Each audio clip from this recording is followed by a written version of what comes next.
Voilà, shalom, chers frères et sœurs. Jambo wandugu wapenzi, Que l'Adonai Yoshua Hamashiach vous bénisse abondamment. Mungu wa yule mubariki. Donc, nous sommes encore revenus vers vous comme d'habitude Tunarudia tena kwenu pour partager brièvement sur un petit sujet nja kukabula kumkanda kidogo que le Saint-Esprit nous avait mis à cœur ile Roho Mtakatifu anatuweka muro il y a très récemment. hakuna wakati mrefu. Alors, nous allons parler du Père éternel. Tutasemea Baba wa milele, Père éternel. Baba wa milele, Parce qu'il y a beaucoup de confusion autour de la divinité de Jésus-Christ. kwa ajili watu hawajui ile ya Mungu ya Yesu Masia, Il y a beaucoup de mouvements, kutingizika ya mingi, beaucoup de réfutations, masemo ya mingi, donc même du milieu de l'islam, hata katikati ya wa musulman, du milieu de l'église, hata ndani ya il y kanisa a de ceux qui croient à la Trinité, kuko na wanatikia vitu tatu. ceux qui croient que Yahushua Hamashiach ne serait pas Elohim, Bala baitike ya kwamba Yoshua yule Elohim, ceux qui ne croient pas non plus que Yahushua Hamashiach serait le Père. bala baitike ya kwamba Amashia eko baba. Alors nous avons voulu aujourd'hui partager sur une prophétie de la Bible. Tunapenda kusemea kutabiri ya Biblia. Alors parce que la force de la Bible c'est situé au niveau de la prophétie. Kwa ajili nguvu ya Biblia nekala kusema. Donc il y a plusieurs livres religieux, Kuko mikanda mingi ya wene wanaitika, plusieurs livres qui parlent de Elohim, de Dieu, du Créateur, de l'humanité, etc. mikanda yenye nasema Mungu muumbaji wa vyote. Mais nous sommes croyants de la Bible. Si tunaitikia tu Biblia, Et si nous avons cru à la Bible, kama tunaitikia Biblia, parce que la Bible nous a prouvé de quoi elle est capable. njoo Biblia inatuonesha yenye naweza. La Bible a annoncé les prophéties. Inasema Biblia fasha Et kufanyika toutes ces prophéties sont accomplies. na maprofesi yote iliongezeka. Et même chemin faisant, Hata kunjia kutembea donc tout ce que la Bible a déclaré, a prédit d'avance, yote Biblia ilisema kumwanzo est en train de s'accomplir. iko naongezeka. Et c'est la raison pour laquelle nous avons placé notre foi en la Bible. Njo mutana kama tunaitikia Biblia. La Bible, c'est le seul livre qui contient la parole de Dieu. Biblia ni mukanda mmoja iko na sauti ya Mungu. Alors nous allons lire un passage, Tutasema musema moya Ésaïe chapitre 9. Isaya chapitre Nous 9. lisons le verset 5e. Tutasoma ya tano. L'Écriture dit, je lis au nom de Yahushua, Maandiko yamesema tutasoma kwa jina ya Yoshua. car un enfant nous est né, Mtoto amezalikwa, un fils nous est donné, mtoto banetupatia ye, et la domination reposera sur son épaule. na kudomine yote na ikala ku epoli yake. On l'appellera admirable, Batamuita mwenye on anaichikiwa, l'appellera conseiller, batamuita mwenye on anapatia watu l'appellera conseil, Dieu tout-puissant, batamuita Mungu wa nguvu yote, on l'appellera Père éternel, batamuita Baba wa milele, on l'appellera également Prince de la paix. batamuita mwenye anakuwa na kimya. Et j'aimerais lire encore un autre passage, Tapenda toujours kusoma fashi dans le ingine livre d'Ésaïe. mpaka ku Isaya. Ésaïe chapitre 7e, Isaya sambo nous lisons le verset 14e. tutasoma mia. L'Écriture dit, c'est pourquoi le Seigneur Adonai lui-même, Inasema Adonai ye mwenyewe il vous donnera un signe. atamwapatia sinyi moya. Voici la Vierge deviendra enceinte, Utaona vierge atapata mimba, elle enfantera un fils atazala mtoto mwanaume, et elle lui donnera le nom d'Emmanuel. atampatia jina Emmanuel. Voilà, chers frères et sœurs, Ile wa ndugu ce wapenzi, sont deux passages principaux passages plutôt que nous avons lus pour expliquer notre message. ile njo maandiko tunasoma njo kubambia ingine tunafuata. Il y a de ceux-là qui croient qu'il y a trois personnes qui constituent Elohim, qui Kuko constituent na la nyama divinité. nachika ya kwamba kuko bantu tatu Pour eux, il y banachika, a le Père, kwabo kuko baba, pour eux, il y a le Fils, kuko mtoto, pour eux, il y a le Saint-Esprit, kuko na Roho Mtakatifu, qui sont des personnes distinctes. kuko bantu banaichana. C'est-à-dire le Père n'est pas le Fils, Kusema ya kwamba baba ana mtoto, le Fils n'est pas le Père, mtoto ana baba, non plus le Père n'est pas le Saint-Esprit. vile vile baba ana Donc, Roho créant Mtakatifu. trois personnes, kuumba bantu tatu distincts en existence, benye banachana kukuya, distincts en conscience, benye banachana kwa akili, mais formant une seule divinité. bashi banongeza tu kitu moja. Donc une doctrine qui n'a jamais existé au temps de l'ancienne alliance, au temps des Kusoma prophètes. moya ikuku yake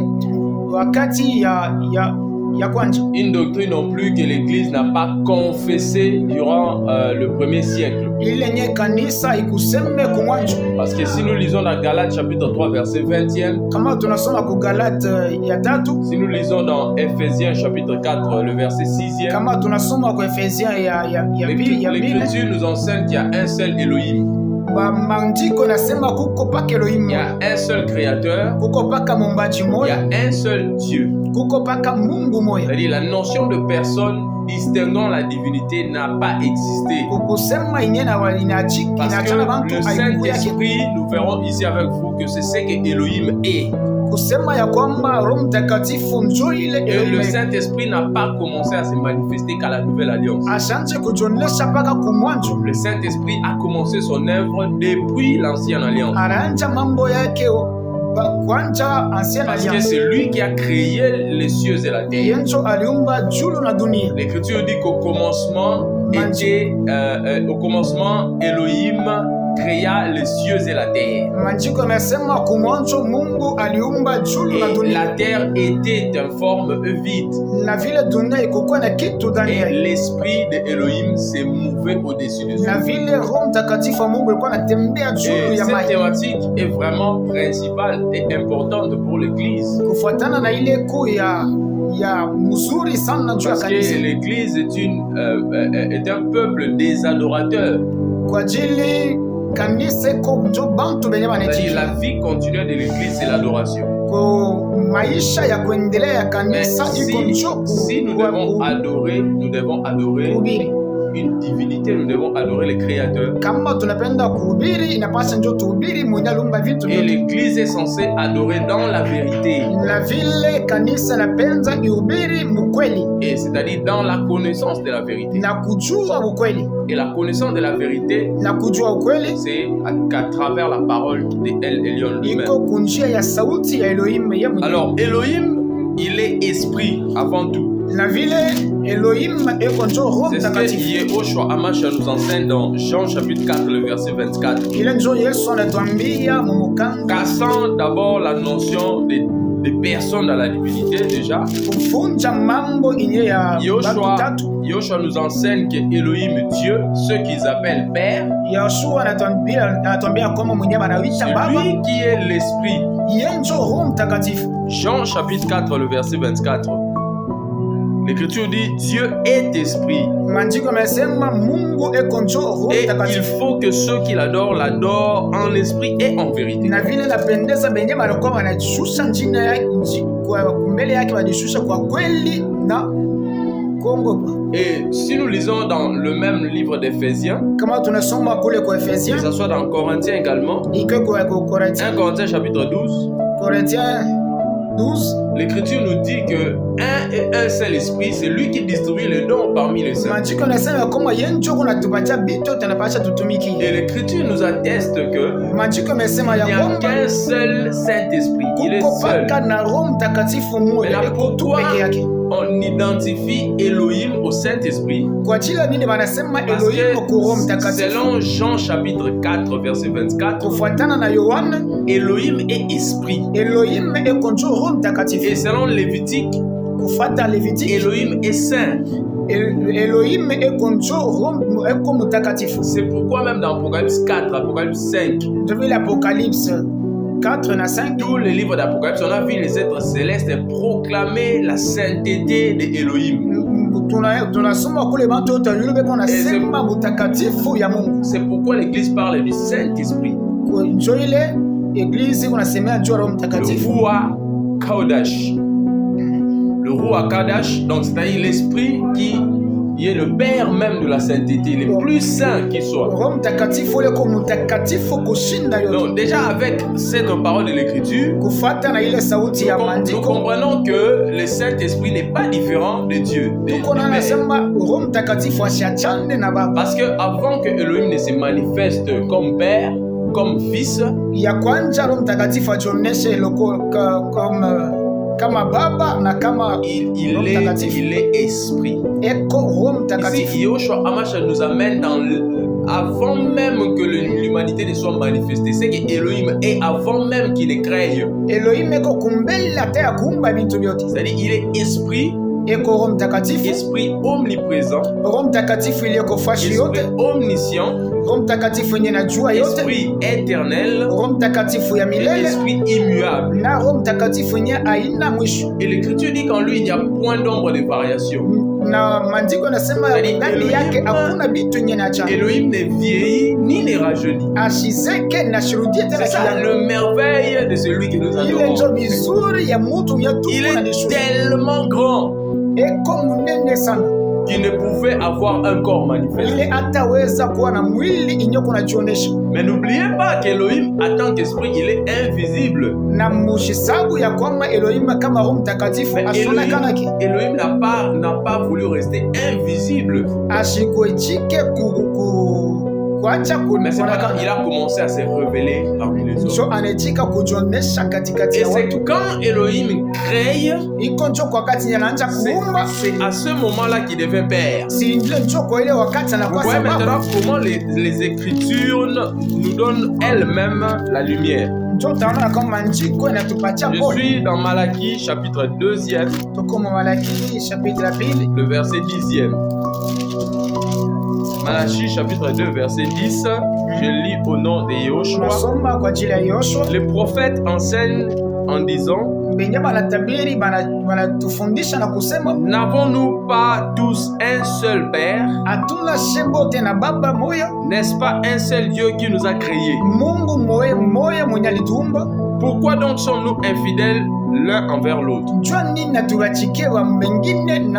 Donc ici, Malachie nous éclaire en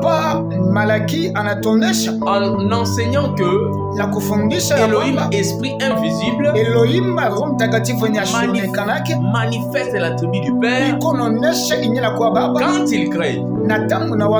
Parce que le Père, en hébreu, Av, ce que les autres appellent Abba, veut dire le Père. Or, le Père, c'est les géniteurs, c'est lui qui donne la vie. C'est lui qui crée. Et c'est parce qu'il nous a tous créés. C'est pour cela que nous le reconnaissons comme notre Père. Parce que c'est de lui qu'émane l'existence. Toute chose est sortie de lui. Jean chapitre 1er verset 1er. Au commencement était la parole. La parole était avec Elohim. Et la parole était Elohim. Toute chose a été créée par elle. Ouais. Et rien de ce qui n'a été fait sans elle. Donc, tout l'univers, toute l'humanité reconnaît Elohim comme étant son Père. Même les anges ont pour Père Elohim. Tous les êtres qui existent ont pour Père Elohim. Et cela est clair et simple. Le Père, c'est celui qui a créé toutes choses. Le Père, c'est celui qui nous a donné la vie. Parce qu'avant que Elohim ne crée quoi que ce soit, la tribu du Père n'était pas encore manifestée. Personne ne l'avait encore connu comme Père. Mais cependant, il est esprit. Ouais, c'est comme cela que les Écritures expliquent ce qu'il est. Parce que si Elohim n'avait pas créé, si Elohim ne s'était pas révélé sous une forme manifeste, personne ne l'aurait connu. Personne ne l'aurait connu, mes frères. C'est pourquoi Elohim, créant l'humanité, s'est révélé à une forme manifeste. Et c'était la forme du Fils. Nous allons revenir pour expliquer cela prochainement. Parce que Adam, le premier homme, kwa ajili Adamu mtu wa kwanza fut créé à l'image de Elohim. aliumbiwa ku image ya Mungu. Comment quelqu'un qui est créé à l'image d'Elohim, qui est esprit, tutajua mbele ya kujua kama mtu anaumba kwa njia ya Roho Mtakatifu, il est homme. Eko njo mtu. Comment l'homme jua nini mtu qui est manifeste pouvait-il être créé à l'image d'Elohim? Cela nous révèle qu'Elohim était dans une forme humaine lorsqu'il créait l'homme. C'est ça Yahushua Mashiach. Parce que c'est lui qui est l'image de celui qui est invisible. C'est lui qui est la manifestation de celui qui est invisible. Yahushua Mashiach, c'est lui qui est le créateur d'Adam. L'Écriture nous dit dans le livre de Colossiens, chapitre 1, verset 16e, que tout a été créé par lui et pour lui. Il créa l'homme à son propre image. Parce que Yahushua, selon 1 Corinthiens chapitre 15, il n'est pas qu'un simple homme, mais il est l'esprit vivifiant. L'apôtre Paul enseigne que le premier homme, Adam, fut tiré de la terre. Il est poussière. C'est pourquoi mourant, il retourne dans la poussière. Mais le dernier homme, mais Yahushua Hamashiach, il est l'esprit qui procure la vie. Il est le Saint-Esprit, frère. Et cela est démontrable dans les Écritures. Mais ça, ce n'est pas notre sujet d'aujourd'hui. Aujourd'hui, nous sommes en train de parler du Père éternel. Le Père d'éternité. Et nous avons démontré que Yahushua a vécu avant tout autre être. Il a vécu avant même qu'Abraham ne soit. Parce que l'Écriture dit qu'avant qu'Abraham ne soit, je suis.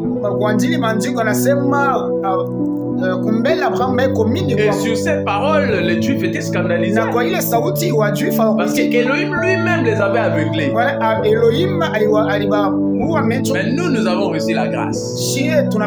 La lumière de El Elyon a lui au milieu de nous. Nous l'avons accepté et c'est lui qui conduit nos vies. J'aimerais lire encore une autre écriture. Je suis dans Deutéronome chapitre 6e.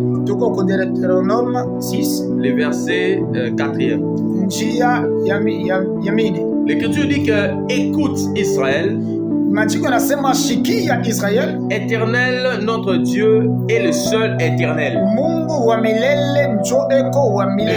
Dans la version hébraïque, on dit Shema Israël. Shema Israël, Adonai Elohenu, Adonai Echad. C'est-à-dire que Adonai, notre Dieu, Adonai est un. Parce que n'oubliez pas que les oracles d'Elohim, selon Romains chapitre 3, furent initialement révélés au peuple hébraïque. Et la Bible fut écrite en grande partie l'ancienne alliance en hébreu. Et quelques autres écrits en araméen, en l'occurrence du livre de Daniel, de Néhémie aussi. Et dans la nouvelle alliance, il y a des écrits en hébreu. Il y a aussi des écrits en grec. Parce que Yohanan, par exemple, l'apôtre, il parlait l'hébreu. Mais l'apôtre Shaul Paul parlait l'hébreu et le grec. Voilà, donc ici, maintenant, le mot traduit par éternel, ici, c'est le tétragramme Yahweh. On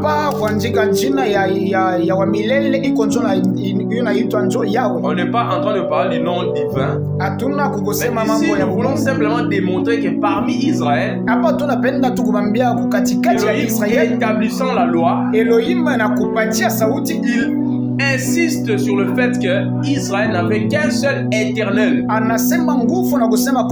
il y a qu'un seul éternel. Selon Deutéronome chapitre 6 verset 4.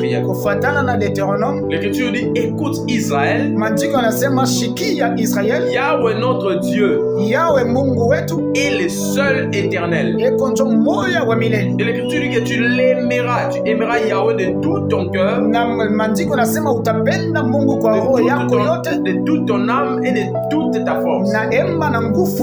Et si vous lisez par la suite, vous verrez que c'est dans cette écriture, Elohim insiste.